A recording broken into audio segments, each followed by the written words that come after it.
రాముడు ఏమవుతాడనేది ప్రశ్న దొరా. మరి జవాబు? లేస్తే దేవుడు అవుతాడు, చూస్తే మొగుడు అవుతాడు, పడుకుంటే తండ్రి అవుతాడు, పడిపోతే బిడ్డ అవుతాడు. ఎట్టా అవుతుందరా? అంత తప్పుల చిట్ట. సీతకు రాముడు అవుతాడు, భర్తేగా. కోడి కూర్జామున లేచి లేవగానే పెళ్ళాంకంటికి మొగుడే దేవుడు అవుతాడు.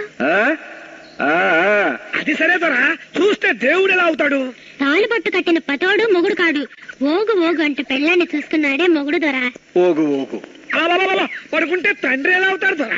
పడుకోడు అంటే కాపురం చేయడం దొరా. కాపురం చేస్తేనేగా తండ్రి అవుతాడు. డిల్ల డిల్ల. పడిపోతే బిడ్డ ఎలా అవుతాడు? కట్టుకున్న మొగుడికి కాలో చేయ పడిపోతే పెళ్ళాం ఒళ్ళో మొగుడు బిడ్డ కదొరా. బలివేష్ పెట్టపుంజల జట్టు గురించి ఇష్టుగా చెప్పారు. ఇంత పెద్ద ఇంగితాన్ని మీ గుజ్జుబొరలో ఇరికించుకున్న మీకెందుకురా అయ్యోరు? మీరే అయ్యోరు, అయ్యోరికే అయ్యోరు.